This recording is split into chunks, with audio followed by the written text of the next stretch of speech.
मैं शमशेर खान, सहाचार्य गणित, राजकीय कन्या महाविद्यालय चोमू। अपन पढ़ रहे हैं गति विज्ञान। गति विज्ञान में कुछ कंसेप्ट है जो कुछ प्रॉपर्टी है, कंसेप्ट है जो अपन ने पिछली क्लासों में पढ़ा, उसका रिवीजन बहुत ज़रूरी है।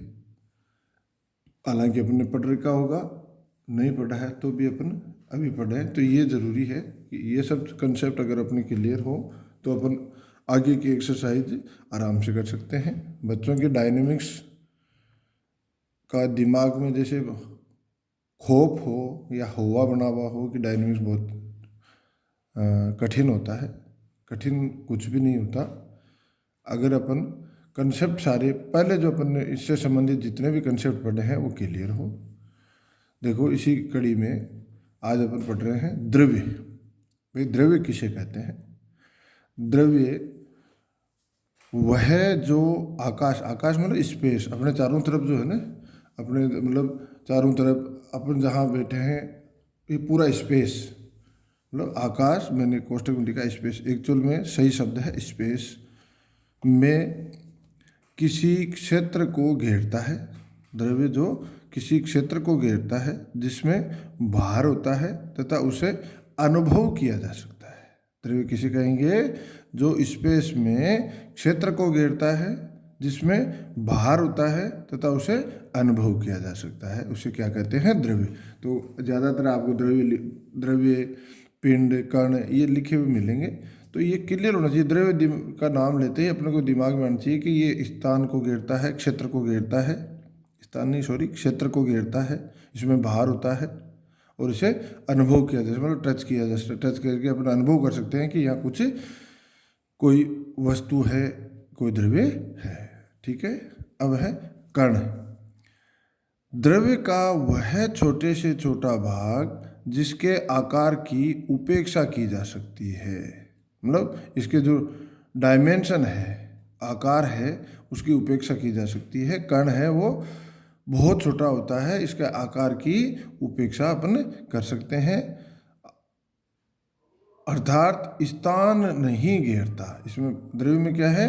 क्षेत्र घेरता है या स्थान घेरता है, अर्थात स्थान नहीं घेरता है, वह कण कहलाता है। ठीक है। तो द्रव्य किसे कहते हैं, कण किसे कहते हैं और पिंड।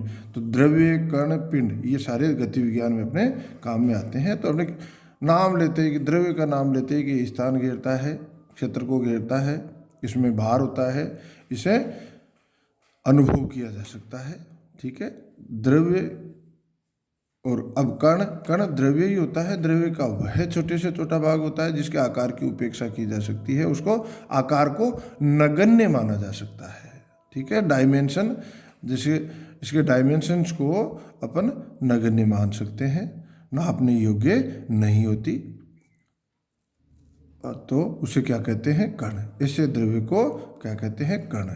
अब पिंड भी द्रव्य है। द्रव्य का वह भाग जो सीमित क्षेत्र घेरता है। पिंड जिसके डायमेंशन को अपन नाप सकते हैं। द्रव्य तो अपन बहुत बड़ा आकार भी हो सकता है और नापने योग्य छोटा आकार भी हो सकता है, और जिसके डायमेंशन की अपन उपेक्षा कर सकते हैं उतना छोटा भी हो सकता है। तो उतना छोटा होगा तो उसे कण कहेंगे। जो नापने योग्य डायमेंशन का पिंड है, उसका आकार है, तो वो पिंड कहलाता है। द्रव्य का वह भाग जो सीमित क्षेत्र घेरता है, जिसकी आकृति होती है, वह पिंड कहलाता है। यह असंख्य कणों का संग्रह होता है। ये असंख्य कणों का संग्रह होता है। पिंड क्या है? एक द्रव्य है जिसका आकार छोटा होता है, जिसको अपन नाप सकते हैं, जिसके डायमेंशन का मेजरमेंट किया जा सकता है। तो द्रव्य, कण और पिंड। अब अपन बात करते हैं विराम अवस्था। ये सारे जितने मैं अपन कंसेप्ट आज रिवाइज करवा रहा हूँ, वे आगे जाके अपने किसी न किसी रूप में काम जरूर आएंगे। तो अगला है विराम अवस्था।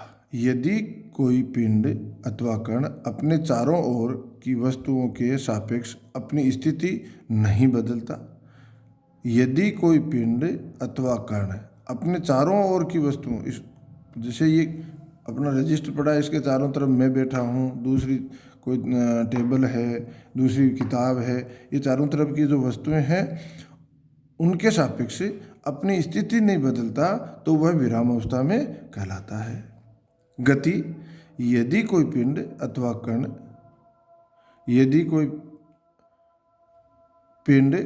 अथवा कण अपने चारों ओर की वस्तुओं के सापेक्ष अपनी स्थिति बदलता है तो वह गतिशील कहलाता है। वो क्या कहलाता है? गतिशील कहलाता है। अगला इसी क्रम में अगला कंसेप्ट है कण का त्वरण। कण का त्वरण,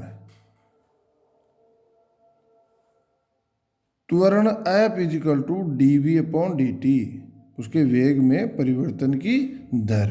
ये क्या है? एक सदिश राशि है, कल अपन ने पढ़ा। तो F equal to dv upon dt, इसे अपन लिख सकते हैं d अपॉन dt। इसके F को इन दो रूप में भी अपन लिख सकते हैं। F equal to dv upon dt is equal to d upon dt कोष्टक में ds अपॉन dt। v को अपन ds अपॉन dt लिख सकते हैं, विस्थापन में परिवर्तन की दर। और इसको अपन लिख सकते हैं D square S upon D T square. F equal to D V upon D T को अपन लिख सकते हैं D V upon D S और D S upon D T, या D V upon D S dot V, या V D V upon D S. तो F equal to D V upon D T, F equal to D square S upon D T square, और F equal to V D V upon D S. तो ये तीन रूप हैं त्वरण के जो अपने काम में आते रहते हैं। अब है गति के समीकरण, जो अपन ने पहले पढ़ रखे हैं, पर फिर भी अपन एक बार रिवाइज करते हैं। यदि एक कण स्थिर बिंदु से सरल रेखा में प्रारंभिक वेग u तथा त्वरण f से चलता है तथा t समय में दूरी s चलने पर उसका वेग v हो जाता है, तो number 1 v equal to u plus F T, s equal to U T plus 1/2 F T square, v square equal to U square plus 2f(s). ये तीन गति के समीकरण हैं जो हालांकि आपको आते होंगे, फिर भी अपन एक बार रिवाइज कर लेते हैं। अचर त्वरण से चल रहे कण का औसत वेग कहलाता है। अचर त्वरण से चल रहे कण का औसत वेग अचर त्वरण से चल रहे कण का औसत वेग अपने को निकालना है। तो कण का औसत वेग is equal to 1/2 u plus V. ठीक है, अचर त्वरण। तो क्यों कि प्रारंभिक वेग u हो गया और आगे त्वरण अचर है तो इसका वेग बढ़ के v हो गया। तो अचर त्वरण से चल रहे कण का औसत वेग 1/2 u प्लस वी। याद रखो, गुरुत्व जनित त्वरण गिरते हुए पिंडों में त्वरण पृथ्वी के गुरुत्वाकर्षण के कारण होता है, अपने को पता है। इस त्वरण को गुरुत्वीय त्वरण कहते हैं। इसे g से व्यक्त करते हैं। g इक्वल टू 9.8 मीटर पर सेकंड स्क्वायर होता है। 9.8 मीटर पर सेकंड स्क्वायर होता है। ठीक है, अब ऊर्ध्वाधर गिरते ओब्लिक चढ़ते पिंडों की गति के समीकरण। अब गति के समीकरण कुछ बदल जाएंगे। गिरते हुए पिंड में g पॉजिटिव होता है, चढ़ते हुए पिंड में g नेगेटिव होता है। मतलब त्वरण गिरते हुए में पॉजिटिव, गुरुत्वीय त्वरण क्या होता है? पॉजिटिव होता है। जब ऊपर फेंकते हैं तो गुरुत्वीय त्वरण नेगेटिव होता है। ये चीज़ याद रखनी है। इसी से अपने को गति के समीकरण मिल जाएंगे। v equal to U plus G T, H equal to U T plus 1/2 G T square equal to 1/2 U plus V T, V square equal to U square 2gt। यहाँ आपकी जगह g आ जाएगा पॉजिटिव। और गति के समीकरण में जब ऊपर फेंकते हैं या चढ़ते हुए पिंड है तो उस स्थिति में g नेगेटिव हो जाएगा, मतलब ऐप का मान -g हो जाएगा। तो v equal to U minus G T, H equal to U T minus 1/2 G T square equal to 1/2 u plus v, और v square equal to U square minus 2gh। ठीक है। अब विशेष स्थितियां, जब पिंड विराम अवस्था से गिरे अर्थात u इज इक्वल टू 0 हो तो v equal to G T, h equal to 1/2 G T square और v square 2 equal to 2gh। ठीक है। महत्तम ऊंचाई एच इजकल टू क्या होगा, you square is equal to 2g। ये सब चीज़ें याद रख लो, हालांकि इन्हीं से मिलती है कि भाई महत्तम ऊंचाई ऊपर फेंक रहे हैं, कितनी हाइट उच्चतम ऊंचाई तक जाएगा तो वो एच इजकल टू यहाँ 1/2 भाई महत्तम ऊंचाई तक कितना जाएगा कि अपन कितने वेग से फेंके कि ऊपर चला जाए, तो H is equal to capital H is equal to capital H और U square upon 2g, U square upon 2g। महत्तम ऊंचाई तक जाएगा तो यहाँ से अपने को यहाँ से मिलेगा, क्या मिलेगा भाई, महत्तम ऊंचाई पे इसका अंतिम वेग क्या हो जाएगा, 0, वहाँ जाके विराम अवस्था में आएगा। तो यू स्क्वायर माइनस 2gh या एच और महत्तम ऊंचाई को अपन कैपिटल एच लें तो capital H is equal to U square upon 2g, सीधा याद रख लो। महत्तम ऊंचाई तक पहुंचने में लगा समय t is equal to U upon G, t is equal to U upon G. भाई महत्तम ऊंचाई पे v0 तो u minus G capital T equal to 0 या capital T equal to U upon G, तो सीधा याद रखो u अपॉन जी। ठीक है, एक दी हुई ऊंचाई एच तक पहुंचने में लगा समय t is equal to U plus minus under root U square minus 2gh upon G. तो ये चीज़ें याद रखने की है। एच ऊंचाई से सीधे ऊपर की ओर u वेग से फेंके गए कण के लिए पृथ्वी पर पहुंचने का समय,